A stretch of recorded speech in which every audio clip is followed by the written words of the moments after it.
भाइयों, इस smart watch ने और नोएडा पुलिस ने मेरा 1.5 लाख का नुकसान होने से बचा लिया। हुआ यूं कि मुझे कहीं कैब से जाना था।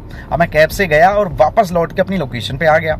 जैसे कि कैब से उतरा तो मुझे याद आया कि मेरा एप्पल फोन कैब में रह गया है। अब मैं उसके पीछे तब तक दौड़ता, वो कैब निकल चुकी थी। अच्छी बात यह रही कि मेरी गाड़ी भी वहीं पे खड़ी हुई थी, तो मैंने तुरंत गाड़ी उस कैब के पीछे दौड़ा तो दी, लेकिन जब तक मैं उस कैब को ढूंढता वो मेरी नज़रों से गायब हो गई और मैं कहीं भी नहीं समझ पा रहा था कि वो कैब आखिर गई कहाँ। दूसरी चीज़ मेरे दिमाग में आई कि मैं फ़ोन करके देखता हूँ। मैंने फ़ोन लगाया अपने फ़ोन पे कॉल किया तो वो फ़ोन लग ही नहीं रहा था।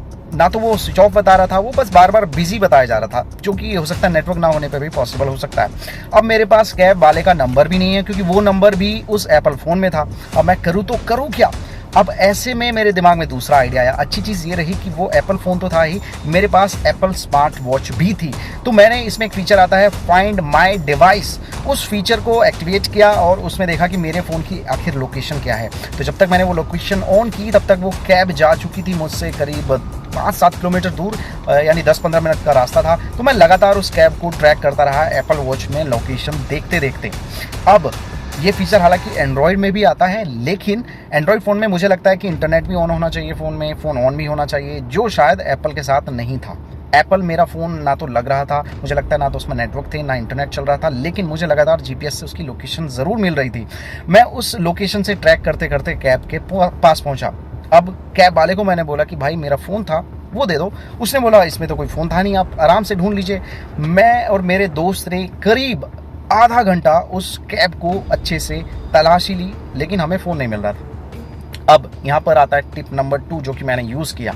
टिप नंबर 2 मैंने यूज़ किया कि उस गाड़ी को थोड़ा आगे चला कर देखा, ताकि ये प्रूव हो जाए कि हाँ पक्का गाड़ी में ही फ़ोन है या नहीं। हमने जैसे ही गाड़ी को आगे चलाया, एप्पल वॉच में दिखने लगा कि फ़ोन इतने मीटर दूर चला गया है। हम जैसे ही गाड़ी के पास जाते फिर वो लोकेशन 0 हो जाती कि हाँ फ़ोन के पास में खड़े हैं, लेकिन फ़ोन मिल नहीं रहा है। अब क्या करूं? सारी ट्रिक यूज़ कर ली, सारी गाड़ी की तलाशी ले ली, कैब वाला भी हमारे साथ फ़ोन को ढूंढवा रहा है, लेकिन मिल नहीं रहा। अब या तो कैब वाले ने कहीं फ़ोन छुपाया है, लेकिन छुपाएगा कहाँ? गाड़ी में। गाड़ी सारी हमने देख ली, हमारे पास कोई रास्ता नहीं बचा। कैब वाला कह रहा है सर मेरी ट्रिप्स मिल रही हैं, मैं कहाँ, मुझे तो सवारी को ले जाना है, मैं कब तक रुकूंगा?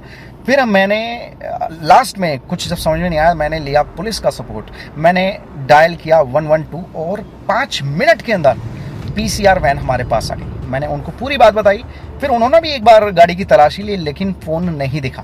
फिर हमने डिसाइड किया कि हम इस गाड़ी की सीट को निकलवाएंगे किसी मैकेनिक से, और हम पहुंच गए मैकेनिक के पास। मैकेनिक के पास पहुंचे ही थे, सीट निकालने की नौबत नहीं आई और सीट के नीचे फ़ोन रखा मिल गया। फ़ोन मैंने ऑन किया क्योंकि स्विच ऑफ था। अब स्विच ऑफ 2 सूरत में हो सकता है, या तो बैटरी डाउन हो गई हो, जो कि उस फ़ोन की बैटरी डाउन थी नहीं, क्योंकि उसमें 50% बैटरी बची हुई थी, या फिर किसी ने स्विच ऑफ कर दिया हो। तो फ़ोन शायद स्विच ऑफ किया गया था, लेकिन अच्छी किस्मत रही, पुलिस का सपोर्ट रहा, जो मुझे फ़ोन वापस मिल गया। तो पूरी कहानी की जो समरी है वो ये है, या टिप्स कहें, या इसका जो सार है वो ये है कि भाइयों जब भी कैब में सफ़र करें या कैब से उतरें तो अपना सारा सामान चेक कर लें।